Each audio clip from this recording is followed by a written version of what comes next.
thought is about schools, liberalism, and why are public schools so bad? And I'll tell you, it's bad because they're more concerned with social issues than education. Liberal policies are causing schools to be disruptive, so good learners can't learn.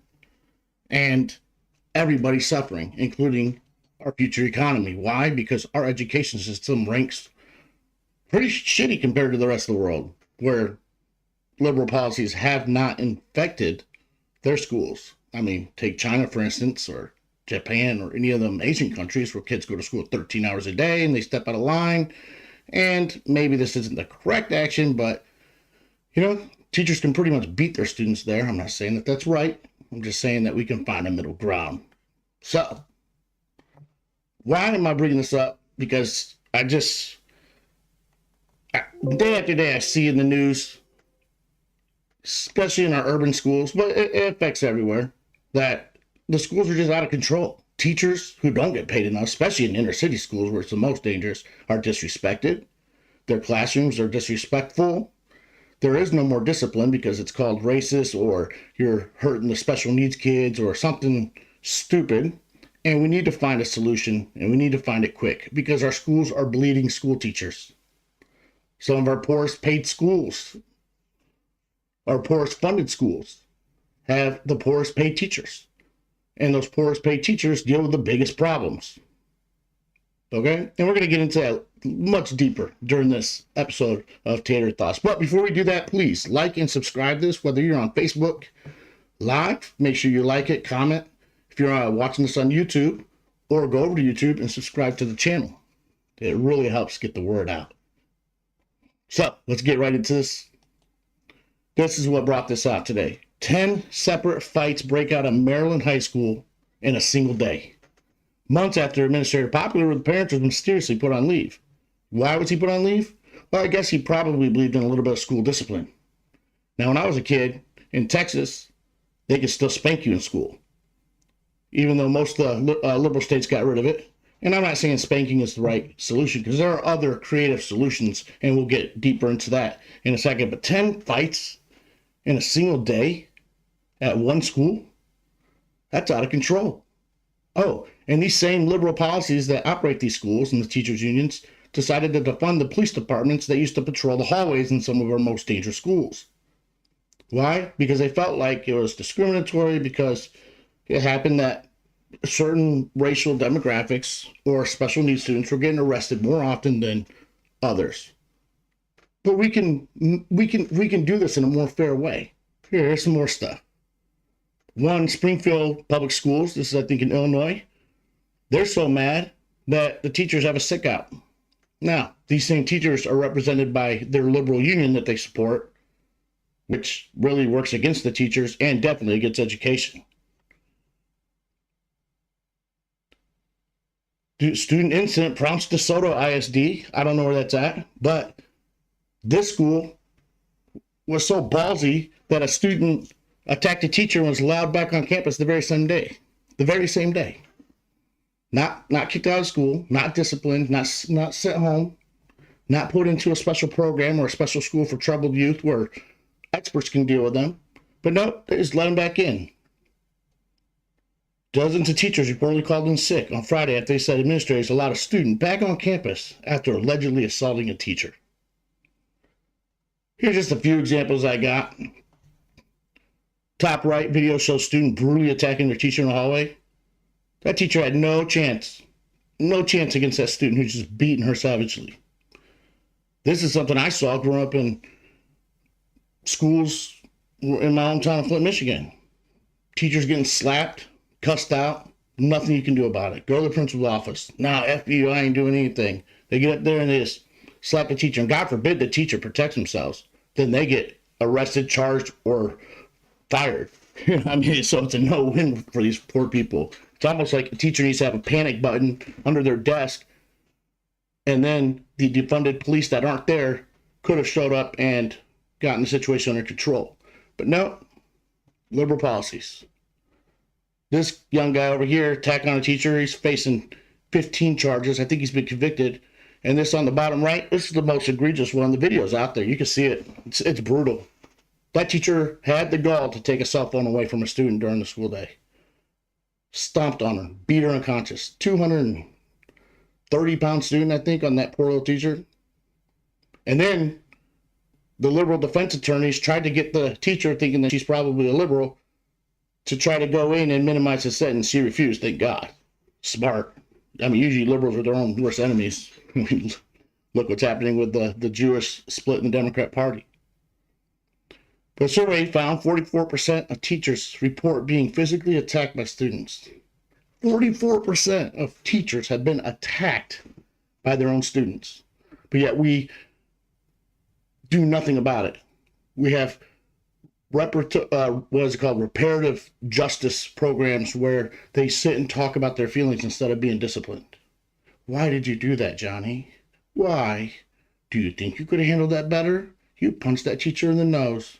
You disrupted class for 45 minutes. And oh, by the way, each class is only 55 minutes. So all the other students that are trying to behave and actually learn, who would really like to go to college, and if anything, we need the best schools in the inner city so that we can get this racial disparity gap away, which is unfathomable in America, that there's such an achievement gap. Well, part of it is because a lot of students of color happen to be in very undisciplined schools. And they say, oh, lack of school funding, but certain school districts get more per student than in the inner city than others. And there's no achievement gap difference. Why? Teachers' unions. But we'll get more into that.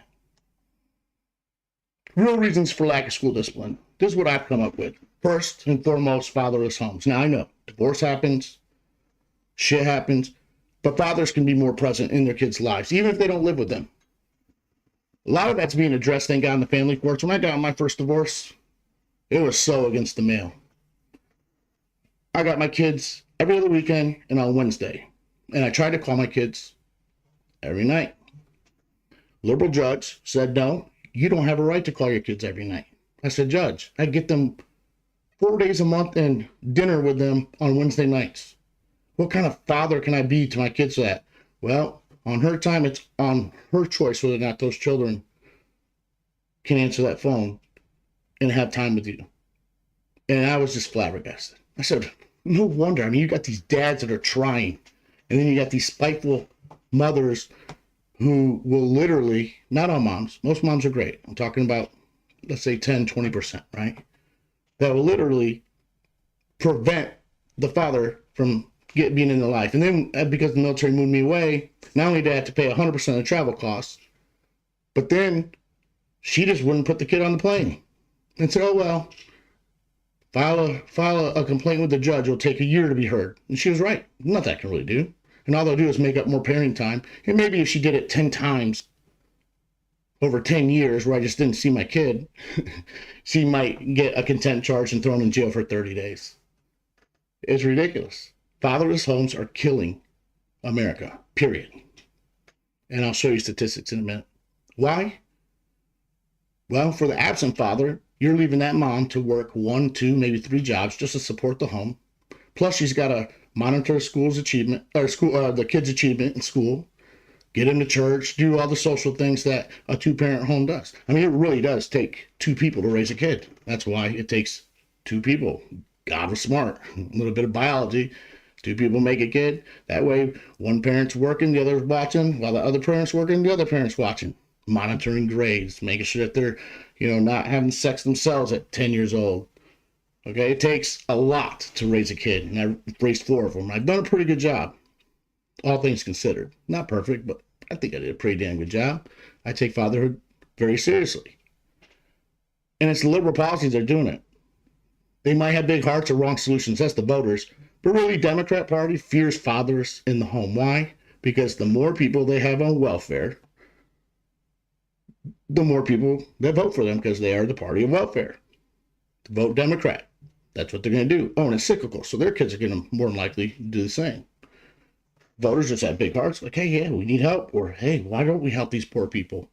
They don't realize that some of the policies are incentivizing absent fathers.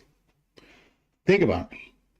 It used to be, you needed a breadwinner and a caretaker in the home. But now you got free housing through Section 8, if you can get it. Your food is covered. Your medical's covered. Uh, the schools are then now forced to be dad. And here's the other thing too. Don't blame the teachers, even though they support a union that works against them and that supports all this nonsense. But you can't blame the teachers. You can't have kids that come from shitty homes or absent homes where the kids are running the streets and because the law says they have to go to school, and if the truancy program is good and they get them to school, the teacher's supposed to all of a sudden be their mom and dad, give them clothes because they have dirty clothes, feed them. We already feed them breakfast and lunch. Even during the pandemic, they can still get it. My kids come from a pretty upper middle class home, and one of them got a welfare card in the mail, food stamps, just for being in a certain school district. It's not the government's job. Yes, it might take a village to raise a child, and I believe in that. Back when I was a kid, you messed up, Miss Johnson down the street, if she didn't just grab you up and whoop you a little bit, she definitely knew your parents' phone number and who they were, and they got a hold of you, and then you got taken home. And I had a dad in the home who was pretty ruthless. He would beat the tar out of us. I'm not saying that's always the solution, but at least we had discipline. And it's, like I said, cyclical. So they're just going to keep voting the same thing over and over again. So Democrats, worst thing a Democrat wants, a politician wants, it's a Democrat, is fathers in the home. The other thing is that they blame discipline on racism. It's not racial. Kids aren't born in a certain race that are all of a sudden just going to be criminals. No, it's fathers, sons, poverty, and all that. And it's all cyclical. It's just a vicious cycle. Less money in the home because father's not there or not paying child support or not forced to. I think that's one great thing from my home state of Michigan that they do right. They have the highest child support enforcement rate. You don't pay child support in Michigan and they catch you, you go to jail until you got a down payment on you back child support and a plan to pay it back. They don't play around. Why? Because it's not the taxpayer's job to raise your kid. It's the father's job who enjoyed the sex and the mom who enjoyed the sex. It's their job to collectively raise their kid. Yes, people need hand-ups, not handouts. But the Democrat Party loves to give handouts because it's effectively buying votes. So quit blaming racism. Yes, due to the fact that certain demographics have a higher fatherless rate, there is more crime in certain demographics, but it's not the color of their skin. That's just pigmentation. I happen to have not much pigmentation. That doesn't make me less likely to be a criminal. I just had a mom and a dad in the home. Were they perfect? No. But I had a mom and dad in the home. I was raised in a church. And then, of course, now, because of absent fathers, we're just throwing kids on IEPs. That's like a special needs program. They got ADD, you're on an IEP. You have a stutter, you're probably on an IEP. You walk funny, you're on an IEP. Well, guess what? Those students cannot be disciplined. I think the law, federal law, says that they cannot have more than 10 out-of-school absences, like suspensions, in a given year. So if you messed up 9 times, punched 9 teachers, you get basically a day out of school. It's dumb. Here's proof. Can the school give my child without an IEP unofficial suspensions? What's been happening to get around that? Some schools are saying, hey, come pick up your kid. It's not a suspension. He's just acting up or she's just acting up. Take her home for the day. Really, they're kind of suspending the child. And so now they're fighting back against that. The other thing, again, is liberals love to pull the race card. And Education Week, probably written by a liberal, this opinion, quote, district and school leaders are caught between a rock and a hard place. Teachers and parents are demanding safer schools. Teachers don't want to get beat the hell up every time they go to school for $30,000 a year. I wouldn't either. But yet equity advocates highlight persistent racial inequality in suspensions and expulsions and growing evidence of the school to prison pipeline. You know how there's a school to prison pipeline? You think the courts want to deal with these kids? No, they don't have a dad to go home to be disciplined. They don't. They're lucky if they got an uncle that will come over and discipline that kid. So of course it's a prison pipeline. The courts are having to serve the function of a parent. Back when I was young and not a very safe school, but if you got in a fight, you called the parents, yeah, the kid's suspended, but dad took care of business when they got home. That doesn't happen anymore. Now it's hug a thug programs. Dad's gone. There's no other choice but to send them to the court system. Because mom can't do it by herself. Simple as that. She's working 2, 3 jobs. She's worn out. She's stressed out. And by the way, when Johnny turns 14, he's bigger than mom. Was she, bend 14 over John, force? If Johnny's going to beat up a teacher or another student, probably not very scared of mom. Student behavior has worsened as students are still readjusting to life after the disruption of the pandemic. Another liberal policy. None of those kids should have been sent home to learn at home. None of them. It was proven. COVID wasn't killing kids. Okay? They're killing older people that are fat like me with underlying health conditions like other people. Thank God I don't have underlying health conditions. Infractions like vaping and banned cell phone use is on the rise. Take cell phones out of the kids' hands during the school day. Okay? There's no need for them. They should be locked up. They cannot come out. But of course, we see what happens if some kids without dads have the cell phone taken away. Poor teacher gets stomped on. Solutions. Because I like to say problems, but I like to bring on solutions that are middle of the road. Limit IEPs in regular schools. Have special blocks of schools and classrooms that are just for those students where we can dump resources like 4 teachers' aides, behavioral health professionals in those classrooms.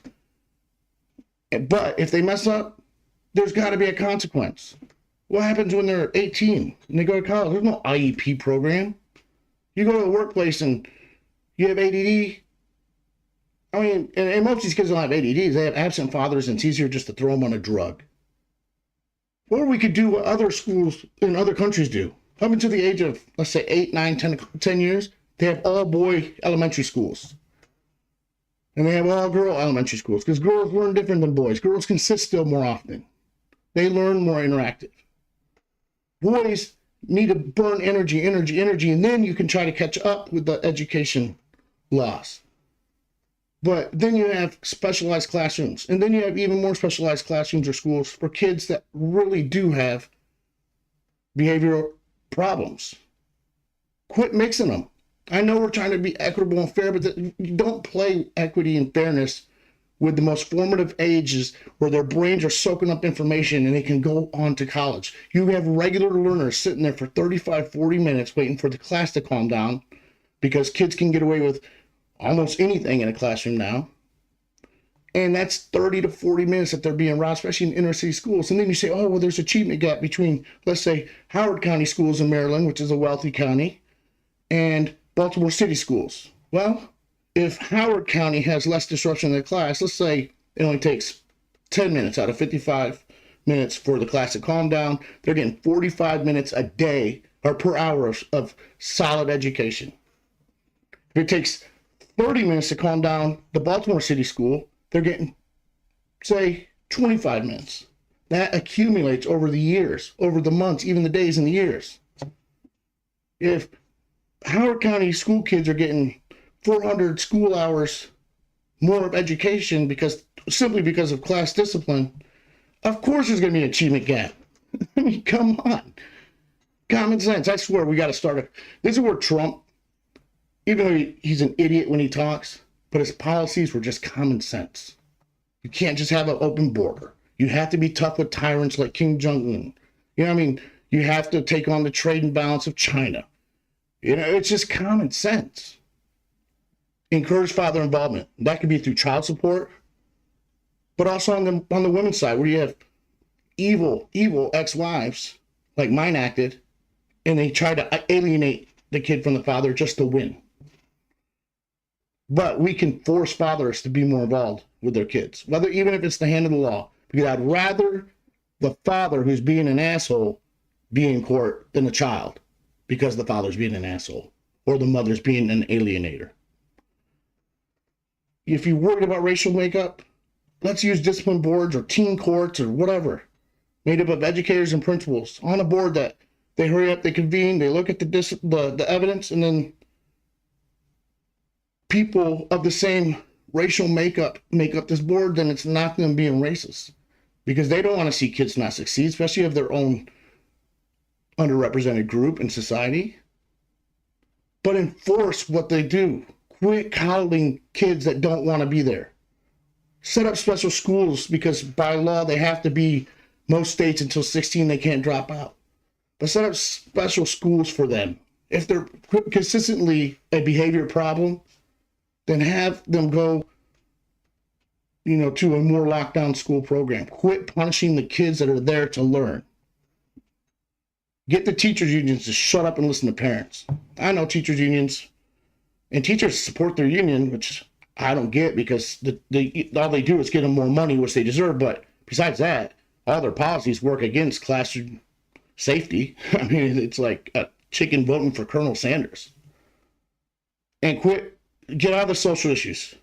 Focus on education, especially in the schools that need it the most. Get out of the, we got to make sure Johnny, whose pronouns are said correctly, otherwise the teacher's fired. I mean, that's just so stupid. I get it. There's going to be diversity in the classroom. But education's number one. Math, science, STEM programs, reading, history. Add extra gym hours. If a kid is a behavior problem, have them do gym first thing in the morning and in the middle of the day, and wear the kid out. At worst, the kid will just sleep in the classroom and everybody else can learn. Here's some proof that will scare the hell out of Democrats. The importance of father involvement. Children who grow up with involved fathers, 39% more likely to earn mostly A's in schools. 45% less likely to have to repeat a grade. That's a novel idea. 60% less likely to be suspended or expelled from school. 2 times as likely to go to college and find stable employment after high school. 75% less likely to have a teen birth. And if they have a teen birth, their education's shot. By the way, it's usually very cyclical, like I said. And 80% less likely to spend time in jail. You want to end the pipeline from schools to prison? Have fathers present. Encourage fathers to be able to come into the school and just sit there and watch Johnny if they have to. Make it a condition of welfare. Make it a condition of probation. If the father's a criminal themselves, hey, we'll shave. For every week that you can prove that you were sitting in the school quietly watching your own kid learn, because guess what? Most kids aren't going to F up if their father's sitting there. If they happen to be on probation or a tax incentive or whatever, make it a condition of welfare, whatever. Let's get fathers involved in these schools. And I'm not being a patriarch and all that. It's just that most kids that are from a single parent home live with their mom. And I feel bad. I mean, ultimately, it was their choice to have a kid, but still, it's usually mom that gets stuck with the whole load and an overburdened court system trying to enforce the father just to at least pay child support. They can't do it alone. Moms can't do it alone. There are a lot of super single moms out there. I'm not hating on you at all. I'm saying, as a society as a whole, I hate it when people say, well, I was raised by a single mom and I did great. Yeah, not all smokers get lung cancer. That's what I was saying. Not every kid that plays in the road is going to get hit by a car. But still smart. But hey, don't play in the road. Put them cigarettes away. I mean, come on. It's common sense. It's just absolute common sense. Bottom line, if people would quit with all the identity politics and all the bullshit, we can fix this problem and all the other problems we talk about. Again, like and subscribe. That has been today.